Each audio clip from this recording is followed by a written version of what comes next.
विद्यालय खरसुआ से मैं वर्ग 1 से 5 का शिक्षक हूँ। ये हमने बनाया है ट्रैफिक लाइट। ट्रैफिक लाइट मतलब जब भी हम सड़क पे निकलते हैं तो बड़े बड़े शहरों में ऐसा ट्रैफिक लाइट लगा होता है। इसमें 3 बल्ब जलते हैं। पहला जो है वो लाल है। लाल का मतलब होता है स्टॉप। मतलब जब भी हम बच्चों को बतलाएंगे कि जब भी ट्रैफिक लाइट में रेड लाइट लाल बल्ब चल रहा है, इसका मतलब क्या है, वहाँ पे रुक जाना। क्या करना है, लाल बल्ब जब जलेगा तो क्या करेंगे, रुक जाएंगे। उसके बाद है येलो लाइट। येलो लाइट का मतलब होता है गेट रेडी। मतलब अब जब ये येलो लाइट जलेगा तो इसका मतलब है हमें बढ़ने के लिए तैयार हो जाना है। और जैसे ही हरा जब तक नहीं जलेगा, ग्रीन बल्ब जब तक नहीं जलेगा, तब तक हम आगे नहीं बढ़ेंगे। जैसे ही ग्रीन लाइट जल जाएगा तब हम वहाँ से आगे बढ़ जाएंगे। तो ये था पर्यावरण के लिए। वर्ग 3, 4, 5 के बच्चों को हम बतला सकते हैं कि यातायात के नियमों का कैसे पालन करें। और फिर भाषा में है यहाँ पे जैसे राइमिंग वर्ड अंग्रेजी के शब्दों से बना हुआ। जैसे यदि इसको यहाँ पे कर दें तो BAT बैट है ना, इसी का राइमिंग वर्ड बनाने के लिए जब इसको हम नीचे करते हैं तो बच्चों को हम बतलाएंगे कि ये लयात्मक शब्द है, राइमिंग वर्ड है। कैसा शब्द है ये? जब ये यहाँ पर था तो BAT बैट, अब ये यहाँ पे आ गया RAT, मतलब मिलता जुलता शब्द है, सुनने में एक जैसा लगता है। इसका मतलब है कि ये कैसा शब्द है, राइमिंग वर्ड, लयात्मक। उसी तरह इसको फिर नीचे कर देंगे तो ये हो जाएगा MAT मैट। और भी शब्द है यहाँ पे, जैसे इसको ऊपर करते हैं तो ये BOY बॉय, ठीक है। फिर इसको यहाँ कर देंगे COW काव, GOD गॉड, ठीक है। अब यहाँ भाषा में ही हिंदी भाषा के लिए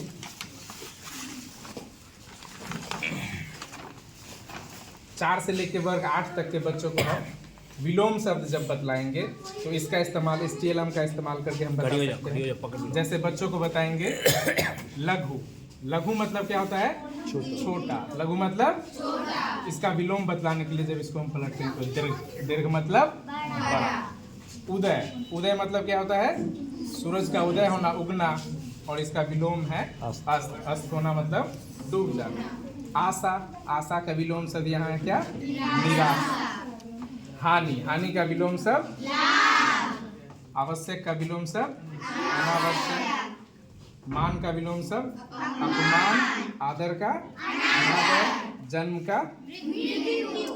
इस तरह से हम क्लास 3 से 8 तक के बच्चों को STLM की मदद से विलोम शब्द समझा सकते हैं।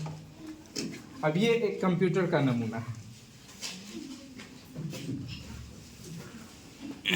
इस नमूने के मदद से हम वर्ग 6 से 8 तक के बच्चों को कंप्यूटर का नमूना दिखा सकते हैं कि चूँकि अभी विद्यालय में कंप्यूटर नहीं आया है तो हम बच्चों को बतला सकते हैं कि ये कंप्यूटर है और ये कंप्यूटर के विभिन्न अलग अलग पार्ट्स हैं।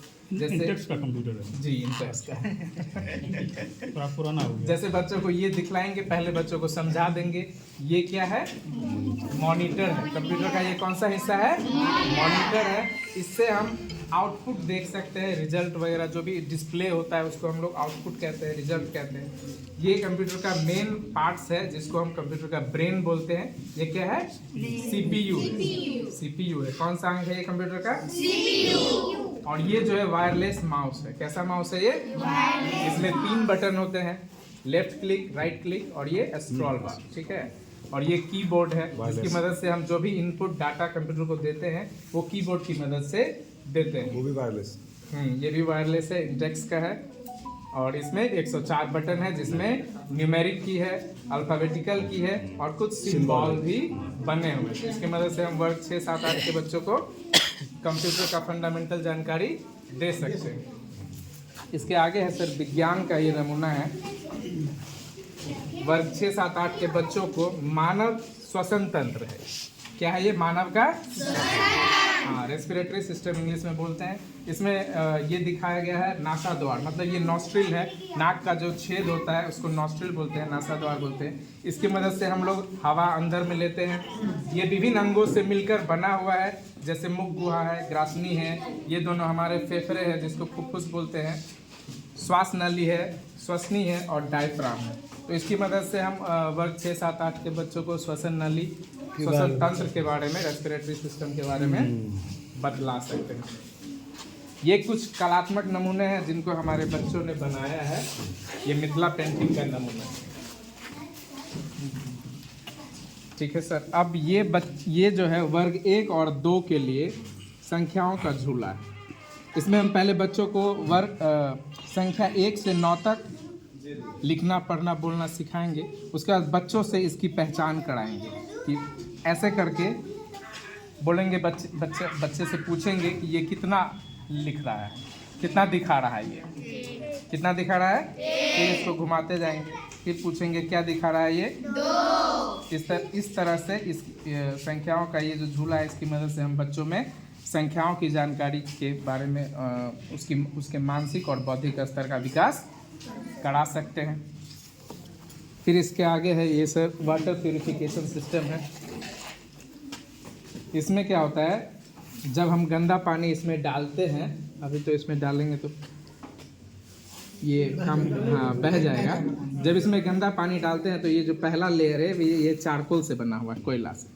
फिर उसके बाद का जो दूसरा लेयर है फिल्टर, वो स्टोन से बना हुआ है। उसके बाद सैंड है, उसके बाद कॉटन है। जब यहाँ पर हम गंदा पानी डालते हैं तो थोड़ा सा पहले इसमें साफ़ होके आ जाता है, फिर इससे ज़्यादा साफ़ होके यहाँ आता है, फिर इससे ज़्यादा साफ़ होके यहाँ आता है, और अंत में हमें एकदम प्योर वाटर प्राप्त होता है। तो इस तरह से ये जो यंत्र बनाया गया है, इसका नाम है वाटर प्यूरिफिकेशन सिस्टम।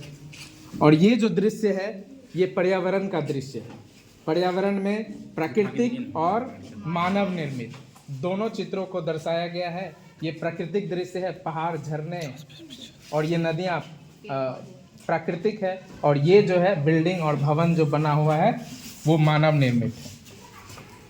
अब अगला TLM जो है, इसमें है source of water. Source of water का मतलब है धरती पे जल का स्रोत। मतलब धरती को जो जल है वो कहाँ से मिलता है, धरती पर जो जल है। तो इसमें जैसे हम इसको पलटेंगे तो पहला सोर्स आता है, जो मेन सोर्स है धरती पर पानी का मुख्य स्रोत क्या है, रेन, वर्षा जल। कौन सा जल है, वर्षा जल ही धरती पर मुख्य पानी का स्रोत है। उसके बाद वो जो वर्षा जल है उसका अधिक मात्रा में संचयन होता है समुद्रों में। कहाँ पे संचयन होता है, समुद्रों में। फिर हम बच्चों को बताएंगे कि जो समुद्र में जो पानी है वो खारा जल है, उसका इस्तेमाल हम लोग नहीं कर सकते हैं। जो पीने योग्य पानी है धरती पर वो नदियों में, तालाबों में है, जो केवल 3% है। इससे ये भी सोर्स ऑफ वाटर है। और इसकी मदद से हम ये भी बता सकते हैं कि जल को हमें क्या करना चाहिए, बचाना चाहिए। इसके अंतिम है गणित के लिए वर्ग 3, 4, 5 के बच्चों को हम गणितीय जो आकृति है उसकी जानकारी देंगे। जैसे ये आकार में है, इसका आकार है वर्गाकार।